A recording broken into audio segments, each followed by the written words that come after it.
Olá galera, sejam bem-vindos a mais uma videoaula do meu canal do YouTube Anatomia com o Professor Carlão. Sejam todos muito bem-vindos aí a mais uma sequência de vídeos que eu estarei postando para vocês aí, tá? Hoje a nossa videoaula ela é sobre neuroanatomia, onde eu vou falar sobre o diencéfalo. Na minha playlist lá sobre diencéfalo, vocês podem observar que já tem dois vídeos lá, né? Um que fala sobre o tálamo, que é a parte 1. Então lá eu falo sobre o tálamo, sobre os seus núcleos, né? Os núcleos, suas conexões e funções, e as funções gerais do tálamo como um todo. A parte 2 do diencéfalo eu trabalhei sobre o epitálamo, né? Onde eu falei de todas as suas funções, englobando, especificando a comissura das abênulas, a glândula pineal, ok? E agora nós vamos para o diencéfalo parte 3, aonde eu vou trabalhar sobre o hipotálamo.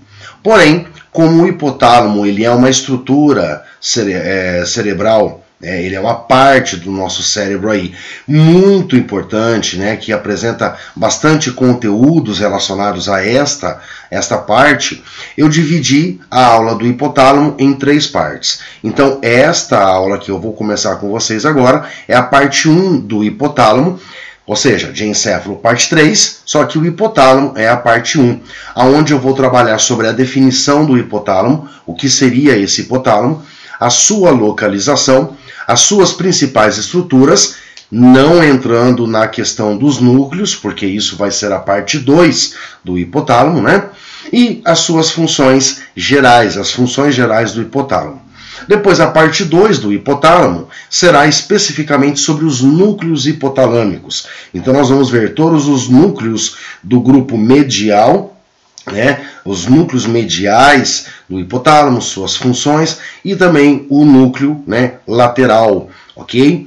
E depois a parte 3 do hipotálamo eu vou trabalhar com vocês relacionado com as conexões do hipotálamo, ou seja, de quais estruturas e por quais vias o hipotálamo recebe informações e que tipo de informações são essas, e para quais estruturas que o hipotálamo vai enviar informações, por quais vias e quais os tipos de informações, incluindo a conexão do hipotálamo com a glândula hipófise, tanto com a adenohipófise, que é a parte anterior, quanto com a neurohipófise, que é a parte posterior.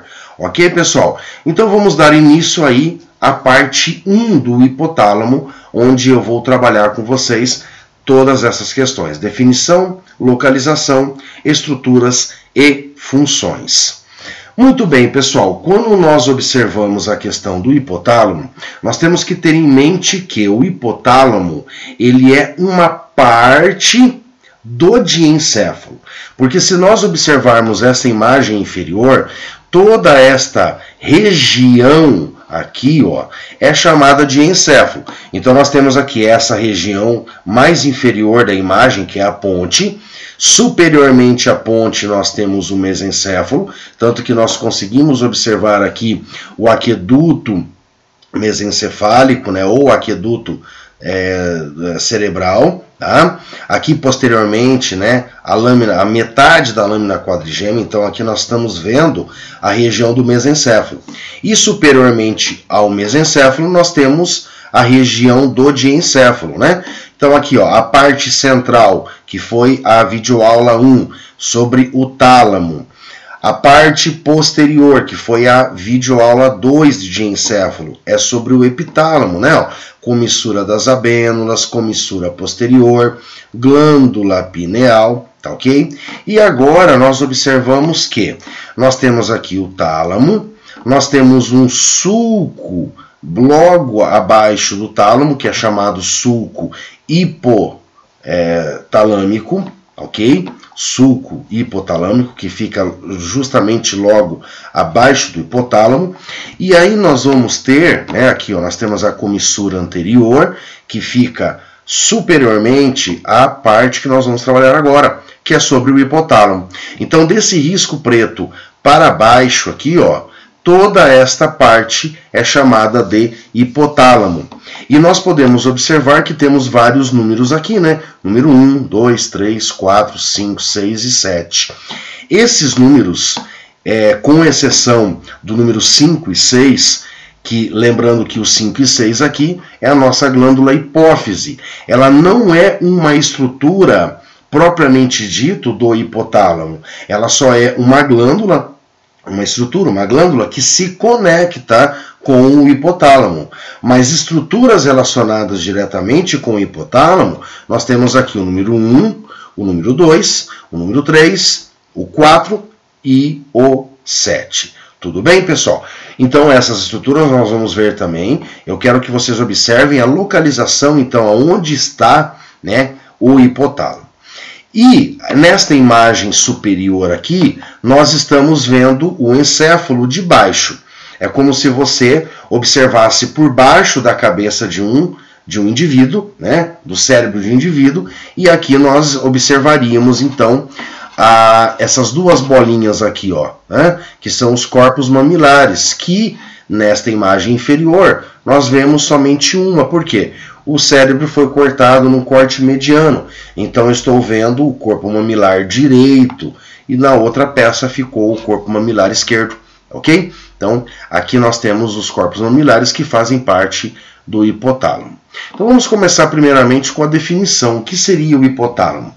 O hipotálamo justamente é isso que eu acabei de explicar, mas eu vou falar para vocês poderem assimilar e anotar.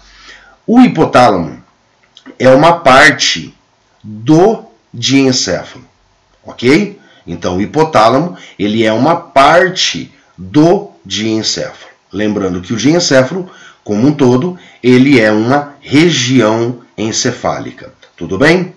Qual a localização então do nosso hipotálamo? O hipotálamo está localizado na parte, né, antero-inferior do diencéfalo. O que seria antero-inferior? Nós temos que lembrar que antero vem de anterior e inferior embaixo. Tá? Então, se nós observarmos todo o nosso diencéfalo aqui, o hipotálamo está para frente, ou seja, anterior, e para baixo, né, inferior. Ok?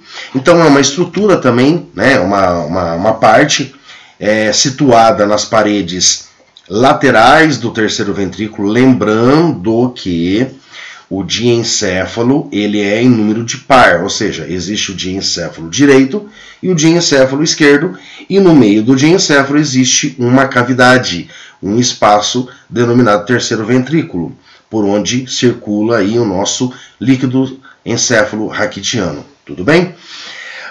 Então, o hipotálamo ele fica aí, né, nas paredes laterais dessa cavidade. Então, existe o hipotálamo direito e esquerdo.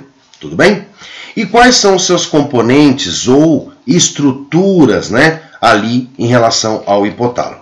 Então, nós podemos observar aí, a primeira estrutura que faz parte do hipotálamo é a número 1, que é a chamada corpo mamilar. Tá, ok? Nesta imagem inferior nós estamos vendo somente uma, e nesta imagem inferior nós vemos duas aqui. Tudo bem? Corpos mamilares. Esses corpos mamilares, eles fazem parte de um circuito relacionado com o processo da memória, com o processo da produção das emoções, né? Ou seja, emocional, né? Todo o processo emocional, tá, ok? Onde ele recebe informações lá do hipocampo, que faz parte do sistema límbico, e lembrando que o hipocampo está relacionado com o processo da memorização de curto prazo, além de estar relacionado também com a evocação das memórias. Ok? E todas as vezes que essas informações chegarem aqui no corpo mamilar, do corpo mamilar vai sair uma sequência de axônios que vão para o núcleo anterior do tálamo, e depois desse núcleo anterior do tálamo, esta informação ascende, né? Ou seja, sobe, vai em direção ao córtex cerebral. Tudo bem? Depois nós vamos ter o número 4, que é bem aqui anteriormente, chamado de quiasma óptico. O que seria esse quiasma óptico? Lá na videoaula que eu tenho sobre nervos cranianos, parte 1, onde eu falo sobre o nervo olfatório, depois a parte 2, onde eu falo sobre o nervo óptico, né? Então, nós temos que lembrar que aqui nós temos cortado nesta imagem vista inferior, nós temos 2 nervinhos cortados. Esses nervinhos cortados estão vindo lá da retina, tá? Do olho.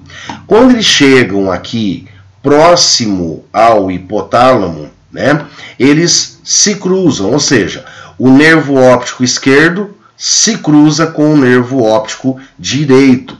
Então, fibras do lado direito continuam indo para o lado direito e também vão para o lado esquerdo. E fibras que estavam vindo do lado esquerdo continuam uma parte para o lado esquerdo e uma outra parte cruza-se e vai para o lado direito. Então, este cruzamento dos nervos ópticos é chamado quiasma óptico. Quando nós cortamos o cérebro num corte mediano, eu só observo metade dele. Tá? Então, o número 4 aqui está mostrando justamente esse cruzamento dos nervos ópticos, que é o quiasma óptico. Tudo bem? Depois, nós vamos ter ali o número 3. O número 3 é chamado tuber cinéreo. Esse tuber cinéreo, nós podemos observar que nós temos uma parte anterior e uma parte posterior. Esse tuber cinéreo é como se fosse uma ponte de conexão do hipotálamo com a glândula hipófise. Tudo bem? Então, o tuber cinéreo, ele faz essa conexão aqui, ó, tá? Por onde passam aí vasos sanguíneos, passam também axônios, levando então informações, levando hormônios, né, tanto para a parte posterior quanto para a parte anterior da glândula hipófise.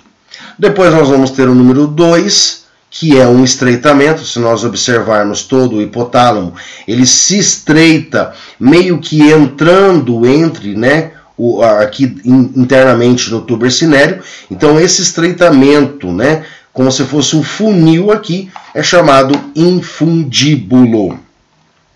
Depois nós temos o número 7 aqui, ó, anteriormente, chamado lâmina terminal. Lâmina terminal, tá? Então, esse número 7 é a lâmina terminal. E nós vamos ver na parte 2 do hipotálamo que aí dentro existem um grupo de neurônios que estão relacionados, né, com algumas funções aí em relação ao hipotálamo. E depois nós temos o número 5 e 6, que não são estruturas do hipotálamo propriamente dito, mas estão conectados com o hipotálamo. Então, o número 5 e o número 6, os dois constituem a glândula hipófise. Porém, nós temos que observar que a glândula hipófise, ela é dividida, ou seja, ela é formada por 2 partes. Uma parte anterior, que é a número 6, também chamada de adenohipófise, e a parte posterior, que é o número 5, chamada neurohipófise. Tá? Por que existe essa denominação e essa divisão? A parte posterior é chamada de neurohipófise porque ela está, primeiramente, conectado diretamente, vamos dizer assim, como se fosse uma continuidade do hipotálamo. Então, por isso é chamada de neurohipófise. Tá? E a parte anterior é chamada de adenohipófise, porque a parte anterior da glândula hipófise está relacionada com a estimulação, ou seja, libera hormônios, né, que vão até as glândulas corporais, estimulando essas glândulas a liberarem, então, os hormônios finais na corrente sanguínea que serão utilizados pelo nosso organismo. Então, automaticamente, a parte anterior da glândula hipófise, ou melhor dizendo, a adenohipófise, está relacionada no controle do sistema endócrino. Tudo bem? Então, aqui a parte anterior e a parte posterior da glândula hipófise. Quando nós falamos em relação às funções do hipotálamo, nós podemos simplificar essas funções em 3 principais funções. 3 principais funções. Claro que o hipotálamo apresenta mais funções. A primeira das três principais funções é estar relacionado com o controle do sistema nervoso autônomo, ou seja, estimulação do sistema simpático e do sistema parasimpático, ok? A segunda função é o controle do sistema endócrino através da conexão que o hipotálamo apresenta com a parte anterior da glândula hipófise, a adenohipófise. Então, automaticamente, o hipotálamo vai liberar hormônios liberadores, que são chamados de hormônios liberadores.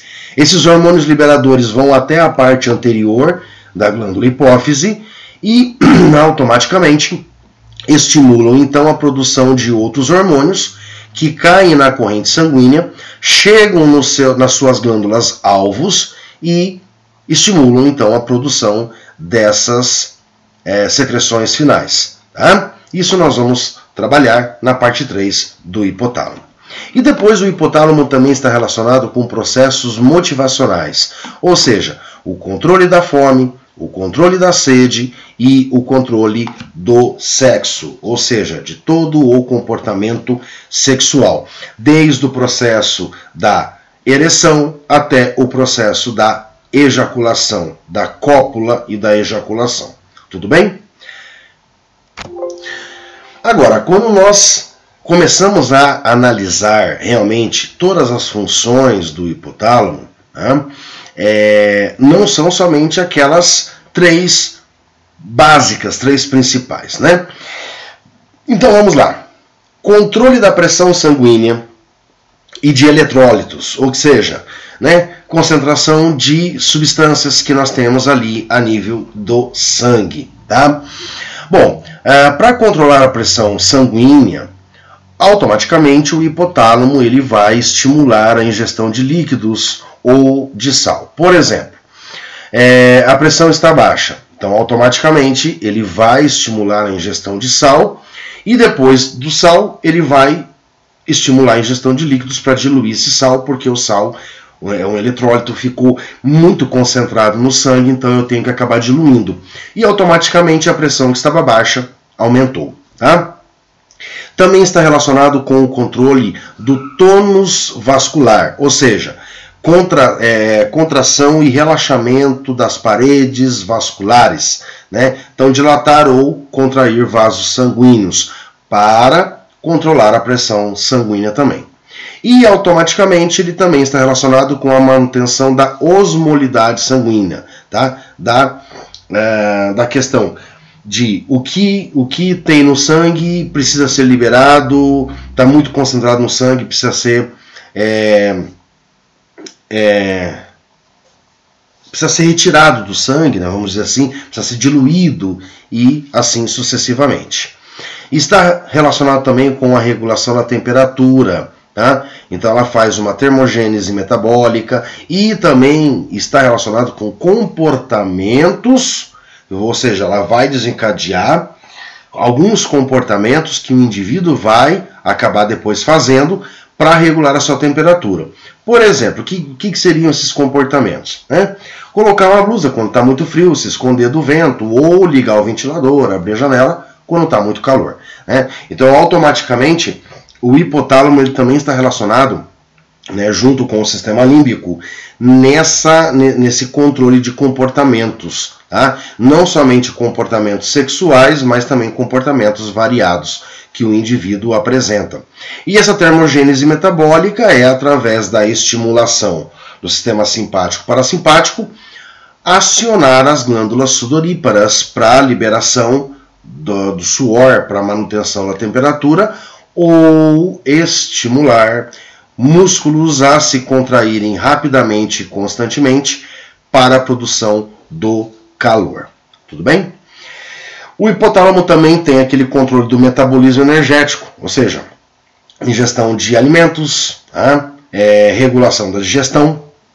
Então, automaticamente, quando o hipotálamo recebe informações do nosso organismo que a concentração de vitaminas, de sais minerais, de proteínas, enfim, está baixo, o hipotálamo, ele estimula uma sequência, um conjunto de alterações fisiológicas que fazem com que o indivíduo procure o alimento e coma o alimento, tá? Para assim poder ingerir mais energia, tá? E também regula a digestão, ou seja, ele controla, né, lá o sistema entérico, né, um conjunto de neurônios que existe lá no intestino, né, delgado, que controla então o peristaltismo intestinal, a liberação de secreções e de alguns hormônios pela parede intestinal, tá ok?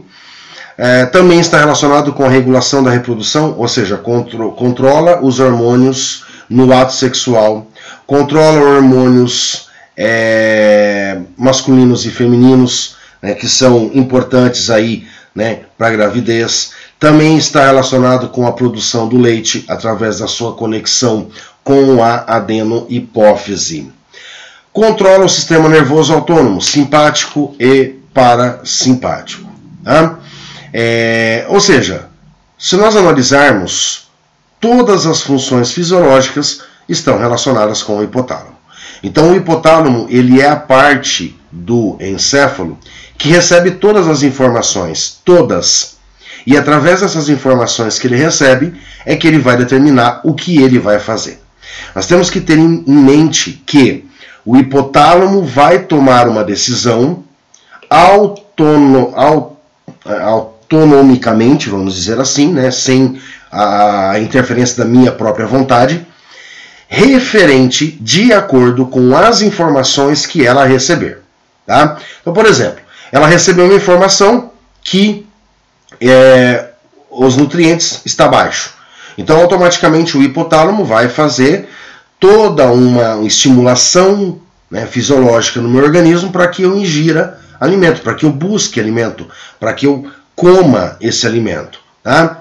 E o mesmo ele vai fazer para saciar a minha fome. Opa, pera lá, eu já comi. Quando que ele vai entender isso? Ele vai entender isso quando o estômago, né, o nosso estômago, ele dilata. Quando ele dilata, na parede do estômago, vários neurônios mandam informações para o hipotálamo dizendo, olha, pera lá, eu acho que já deu, já encheu o estômago aqui, já dilatou e tá bom, né, pode parar de fazer com que ele ingira, né, coma mais alimentos, ok?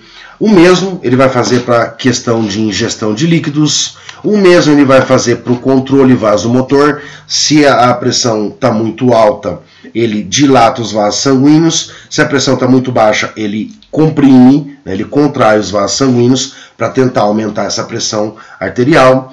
Né? Hormônios sexuais, né? Então ele vai liberar quando ele for requisitado. Lactação, quando realmente, né, a mulher estiver no período fetal e pós, né, nascimento do bebê, né, ou seja, vai receber uma estimulação para a produção desse leite, enfim. Então nós temos que entender que todas as funções que o hipotálamo faz, ele vai fazer de acordo com as informações que ele recebe.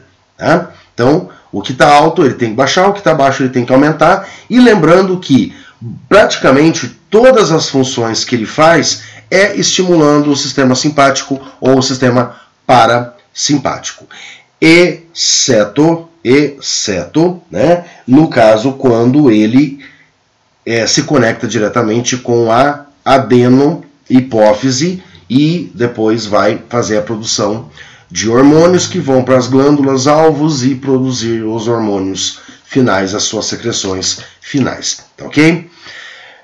Nós temos que lembrar que todas as informações sensoriais, viscerais, olfativas, ópticas e sensitivas gerais chegam no hipotálamo. Então todas as informações ele recebe, todas, tá ok? E aí o hipotálamo ele também está relacionado, por exemplo, com a sincronização do ciclo claro-escuro, ou seja, ciclo circadiano. através de informações que ele recebe de intensidade luminosa, vindas lá da retina, no núcleo específico, que nós vamos ver na parte 2, não nesta parte, ele pode estimular ou não a produção de melatonina e induzir ao sono. Informações sensoriais viscerais. Ele vai receber essas informações tanto pela medula espinal quanto pelos nervos cranianos e depois vai tomar a sua decisão o que vai fazer. Tá? Neurônios sensoriais internos, né? Ele apresenta neurônios sensoriais internos que são sensíveis à temperatura, osmolidade, glicose, sódio, concentração de água, concentração de hormônios, enfim. Então, o próprio hipotálamo ele apresenta neurônios que vai captar toda e qualquer alteração fisiológica do corpo.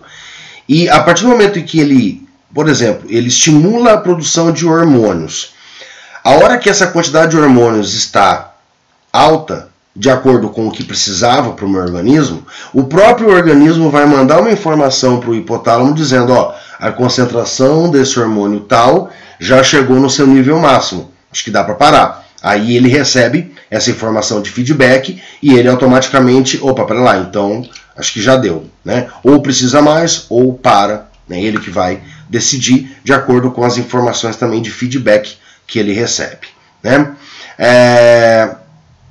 Ele também faz comparações de informações sensoriais para o ajuste das funções fisiológicas biológicas do nosso corpo, né? Então, nós temos aí vários núcleos, né? Núcleos que estão relacionados com a temperatura, e aí núcleos que vão estimular a dissipação de calor ou que vão ativar a conservação do calor.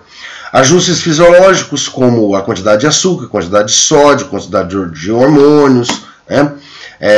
Enfim, todas as funções fisiológicas, hormonais, autônomas, são controladas pelo hipotálamo. E mais uma vez lembrando, ele vai tomar a decisão de acordo com as informações que ele receber. Tá certo? Bom, pessoal, então chegamos ao fim aí da parte 1 sobre o hipotálamo, onde eu trabalhei sobre a sua definição, a sua localização, as suas principais estruturas e as suas funções. Tá ok, pessoal? Espero que vocês tenham gostado, espero que vocês tenham entendido sobre o conteúdo. Não deixem de fazer anotações e todas as dúvidas, questionamentos, sugestões que vocês tiverem, elogios, reclamações, enfim, podem deixar lá nos comentários do vídeo que eu estarei respondendo a todos vocês.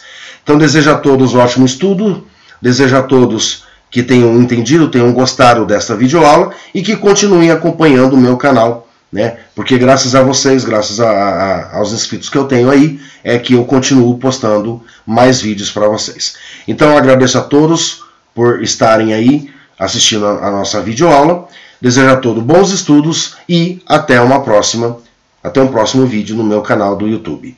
Abraço a todos e até mais.